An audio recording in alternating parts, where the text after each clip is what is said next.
হরে কৃষ্ণ বন্ধুরা, আগামী শনিবার 24শে ফেব্রুয়ারি মাঘী পূর্ণিমা তিথিতে আপনার বাড়ির তুলসী তলায় পুঁতে দিন এটি। ঘরের সমস্ত বাস্তু দোষ দূর হবে, সাথে সাথে অর্থ আসবে ঝড়ের মতো। মা লক্ষ্মীর আশীর্বাদে আপনার পরিবার সুখ শান্তিতে ভরে উঠবে। নমস্কার বন্ধুরা, প্রাচীন জ্ঞান টিপসে সবাইকে অনেক অনেক আন্তরিক শুভেচ্ছা ভালোবাসা। আমি আশা করছি আপনারা সব ঈশ্বর বা ভগবানের কৃপায় ভালো আছেন এবং সুস্থ আছেন। বন্ধুরা, আজকের ভিডিওতে আমি আপনাদের সাথে একটি গুরুত্বপূর্ণ বিষয় নিয়ে আলোচনা করব। বন্ধুরা, সামনেই আসতে চলেছে বৎসরের অন্যতম গুরুত্বপূর্ণ একটি পূর্ণিমা, যেটিতে মাঘী পূর্ণিমা বলা হয়। যদিও এই বছরে মাঘী পূর্ণিমা পড়েছে ফাল্গুন মাসে, ইংরাজি 24শে ফেব্রুয়ারি শনিবার পড়েছে এই মাঘী পূর্ণিমা। আর মাঘী পূর্ণিমা তিথিটি গৃহস্থ বাড়ির জন্য অত্যন্ত গুরুত্বপূর্ণ। আর এই বিশেষ পূর্ণিমা তিথিতে গৃহস্থ বাড়িতে মা লক্ষ্মী এবং নারায়ণ ভগবানের পুজো করলে সেই বাড়িতে সুখ শান্তি সমৃদ্ধিতে ভরে ওঠে। আর পরিবার থেকে সমস্ত ধরনের আপদ বিপদ, রোগ জ্বালা যন্ত্রণা সবকিছু দূর হয়। তাই প্রতি গৃহস্থ বাড়িতেই এই মাঘী পূর্ণিমা তিথিতেই মা লক্ষ্মী এবং ভগবান নারায়ণের বিশেষ পূজা অর্চনা হয়ে থাকে। বন্ধুরা, আজকের ভিডিওতে আপনাদের সাথে আলোচনা করব আর মাঘী পূর্ণিমা তিথিতে মা লক্ষ্মী ও ভগবান নারায়ণের পূজার সাথে সাথে তুলসী তলায় কোন বিশেষ জিনিসটি পুঁতে দিলে আপনার বাড়ির থেকে সমস্ত রকমের বাস্তু দোষ দূর হবে। বন্ধুরা, আমি আশা করছি আপনাদের প্রত্যেকের বাড়িতেই অবশ্যই একটি তুলসী গাছ আছে। আর বাড়িতে তুলসী গাছ রাখা বাড়ির বাস্তুর জন্য এবং বাড়ির পরিবারের প্রত্যেক কটা সদস্যর স্বাস্থ্যের জন্য অত্যন্ত ভালো। আর এই তুলসী গাছ বাস্তুর মধ্যে থাকলে বাতাবরণকে শুদ্ধ করে। আর তুলসী গাছের মধ্যে দিয়ে যে বাতাস আমাদের বাড়িতে প্রবেশ করে, আর সেই বাতাস অত্যন্ত শুদ্ধ ও পবিত্র।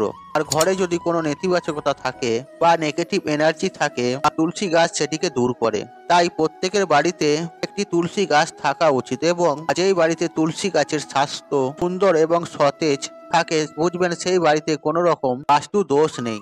আর বাড়িতে শুধু তুলসী গাছ রাখলেই হবে না, আর গাছের প্রতিদিন নিত্য পরিচর্যাও করতে হয়। আর প্রতিদিন স্নান সেরে শুদ্ধ বস্ত্র পরে তুলসী গাছে জল অর্পণ করতে হয়। আমাদের এটি প্রধান কাজ হওয়া উচিত। এবং তুলসী গাছে কখনোই বাসি বস্ত্র পরে হাত দেওয়া উচিত নয়। আর তুলসী গাছ বাড়িতে থাকলে কিছু কিছু নিয়ম বিধি সববার মেনে চলা উচিত, নয়তো মা লক্ষ্মী এবং ভগবান নারায়ণের আশীর্বাদ থেকে আমরা বঞ্চিত হব।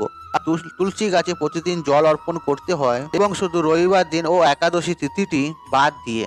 এবং তুলসী গাছে প্রত্যেক সন্ধেবেলায় প্রদীপ ধূপকাঠি ইত্যাদি প্রচলিত করতে হয়। আর যে বাড়িতে তুলসী গাছের আদর যত্ন করা হয় এবং যে বাড়িতে তুলসী গাছ সতেজ এবং সবুজ থাকে, আর সেই বাড়িতে সদা সর্বদাই মা লক্ষ্মী এবং ভগবান নারায়ণের আশীর্বাদ থাকে। আর এই তুলসী তলায় আমাদের একটি বিশেষ কাজ করতে হবে আগামী শনিবার মাঘী পূর্ণিমার দিন।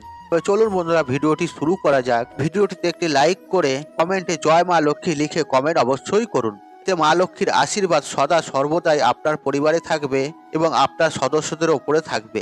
বন্ধুরা, মাঘী পূর্ণিমা তিথিটি একটি অত্যন্ত পবিত্র দিন। আর এই বিশেষ দিনে বেশি বেলা করে ঘুমাবেন না, আর খুব তাড়াতাড়ি এই দিনে ঘুম থেকে ওঠার চেষ্টা করবেন। আর বলে যে ব্যক্তি সূর্যোদয়ের পরে ঘুম থেকে ওঠে, তার ভাগ্যে সূর্যের উদয়ও কখনোই হয় না। তাই সূর্যোদয়ের আগেই ঘুম থেকে ওঠা চেষ্টা করুন এবং উঠে সূর্যোদয় দেখুন। তারপর আপনার বাড়ি ঘর দর অত্যন্ত পরিষ্কার পরিচ্ছন্ন করুন। বাসি কাজকর্ম ছেড়ে নেবেন। বাসি কাজ অর্থাৎ ঘর খুব ভালোভাবে পরিষ্কার পরিচ্ছন্ন করে নেবেন। ঘর দোয়ার পরিষ্কার এবং ঝাড় দেওয়া হয়ে গেলে অবশ্যই ঘরে গঙ্গা জলের ছিটা দিয়ে দেবেন।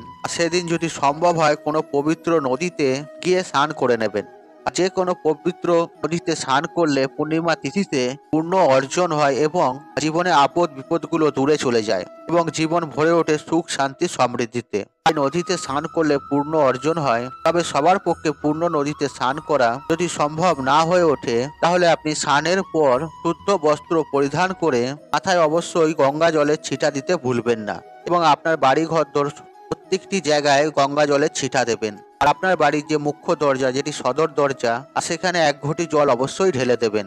যে মাঘী পূর্ণিমা তিথিতে মা লক্ষ্মী এবং ভগবান নারায়ণের বিশেষ পূজা অর্চনা করা হয়। প্রায় প্রত্যেক গৃহস্থ বাড়িতে মা লক্ষ্মী এবং ভগবান নারায়ণের এদিন বিশেষ পুজো অর্চনা হয়ে থাকে। তাই এই দিন আলাদা আসন পেতেই হোক, আপনার ঠাকুরের সিংহাসনই হোক, মা লক্ষ্মী এবং ভগবান নারায়ণের একটি পট রেখে পুজো অবশ্যই করবেন। যদি আপনাদের ঘরে মা লক্ষ্মী এবং ভগবান নারায়ণের মূর্তি থাকে, তাহলে অবশ্যই পঞ্চামৃত দিয়ে অভিষেক করবেন এবং তারপর গঙ্গা জল দিয়ে অভিষেক করে নেবেন। এবং আপনাদের ঘরে যদি আলেখ্য বা পট থাকে সেই পটটি খুব সুন্দরভাবে ভালোভাবে ধুয়ে নেবেন, গঙ্গা জল দিয়ে পরিষ্কার করে নেবেন, সেটিকে মুছে নেবেন। তারপর একটি নতুন আসন বিছিয়ে তার উপরে বসাবেন। আপনি প্রদীপ, ধূপকাঠি ইত্যাদি ধরিয়ে দেবেন, ফুলের মালাও পরিয়ে দেবেন। আপনি আপনার সাধ্য মতো নৈবেদ্য সাজিয়ে মা লক্ষ্মী এবং ভগবান নারায়ণের পূজা অর্চনা করে নেবেন।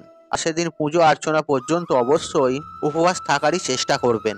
মা লক্ষ্মী এবং ভগবান নারায়ণের সামনে অবশ্যই দুটি পান নিবেদন করবেন এবং সেই পানগুলি যেন নিখুঁত হয় এবং মোটা সমেত হয় সেদিকে ধ্যান একটু রাখবেন। আর পানগুলিতে অবশ্যই চন্দনের ফোঁটা পরিয়ে দেবেন। তারপর কিছু মঙ্গল সামগ্রী মা লক্ষ্মী ও ভগবান নারায়ণের সামনে নিবেদন করবেন।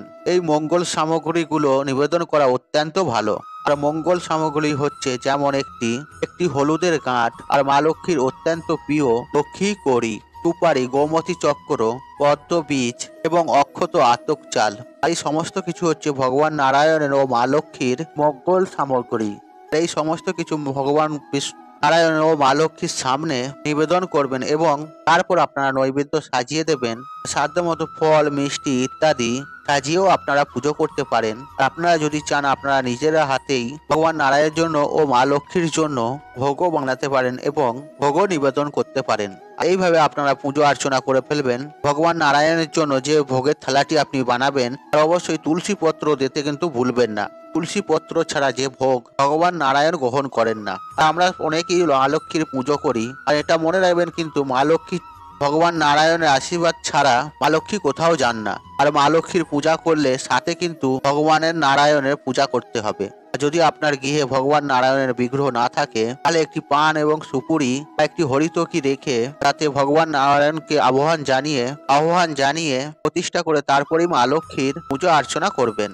আর আপনারা সাধ্য মতো নৈবেদ্য সাজিয়ে আপনারা পুজো অর্চনা করে নেবেন মনের ভক্তির সাথে।